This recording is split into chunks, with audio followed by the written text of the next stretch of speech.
that the left is organized, that they are receiving large cash infusions. When the left speaks in the language of violence, you need to believe them. We want to prevent the kind of tragedies we saw with Charlie Kirk. The betrayal that these senators feel is deeper than just about anything they've felt in a while. Congressman Ben Cline from the great state of Virginia, thank you for joining us tonight. We've been discussing a number of things. I mean, your sort of reach across the Intel Committee and the Judiciary Committee puts you in a perfect place to discuss all this. But we start with that remarkable summit we saw at the White House yesterday, where President Trump convened the sort of anti-Antifa alliance of citizen journalists and experts. Is the threat... Have you seen intelligence on your committee, or have you been given any indication that this threat is really America being infiltrated and penetrated by organised domestic terrorists funded by hostile states? Well, thank you for letting me join you. I can't speak to the actual intelligence that I see, but what we do know is that the left is organized, that they are receiving large cash infusions, and that they are working to undermine the interests of not only the United States in many cases, but often working at odds with this president, with the Congress. And it needs to be investigated exactly where the money is coming from and where the money is going to, especially if there is violence that results in many cases. We've seen Antifa burn cities. ICE agents have been attacked. We've been shots fired in Texas. Why has it taken the sort of federal government quite this long to get a grip on this issue? It seems to have been going on for quite some time. Well, it has.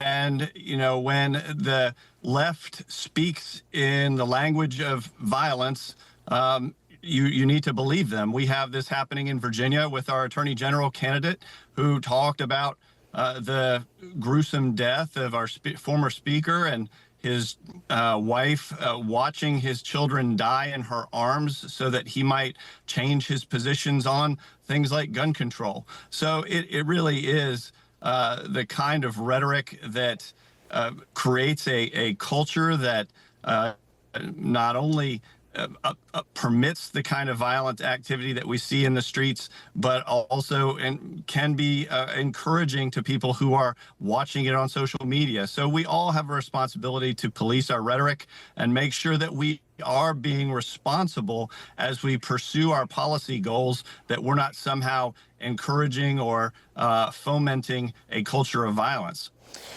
So, talking about sort of taking the temperature down, some of your colleagues, Republican colleagues on the Hill, are a little bit queasy, I think, about some of the language that Donald Trump has chosen to use around this. His rhetoric has definitely gone up on the left since the horrific assassination of Charlie Kirk, and his language yesterday was pretty forthright. Has he got the full-throated backing of the Republicans on the Hill to take, needs what it's going to be pretty brutal clampdown this if what the president is saying is true? Well, what the president is saying is true, and it's a concern for all of us. We all are concerned about the type of violent activism that we're seeing. We want to prevent the kind of tragedies we saw with Charlie Kirk.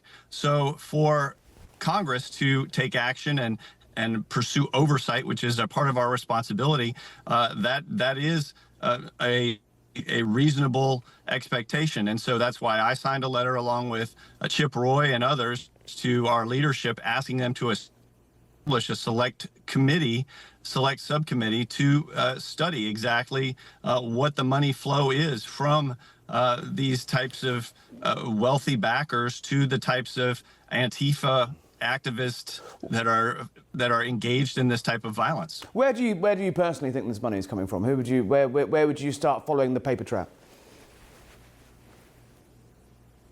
Well, I think that's, one of the reasons why we need this subcommittee, because with subpoena authority, we are going to be able to talk to the banks. We are going to be able to talk to the financial institutions and find out exactly where this money came from and who it came from. Congressman, I'm going to swap your Intelligence Committee hat and put your Judiciary hat on. The remarkable news breaking this week that Biden's Department of Justice and FBI were intercepting the communications of 6 sitting senators and a slew of other Trump-linked related officials. One of your colleagues described this as worse than Watergate. Is that how you feel? I think the betrayal that these senators feel is deeper than just about anything they've felt in a while, because you have members of that body who are trying to work together to move nominations or pass appropriations bills. They're not working very well together to reopen the government. The Democrats are refusing to vote with Republicans to reopen the government. But when it comes to actually spying on each other, that's something that cuts both ways. When there's a president of the other party, the Democrats are also mortified at the action that was taken against Republican senators, and it really cuts both ways. So I think you're going to see a unified front against that kind of action by a Department of Justice special investigator who was engaged in that activity, has a poor track record, and is not going to be emulated by a Department of Justice anytime soon. We've seen Letitia James indicted tonight, or about to be indicted tonight. Obviously, Comey was hauled over the coals last week. We were discussing in the studio before you joined this idea that, lawfare and political persecution of political opponents seems to be the sort of just established thing now. It seems remarkable as a Brit, as an outsider, that the greatest democracy on earth seems to be so. You have federal agencies going after elected officials without impunity.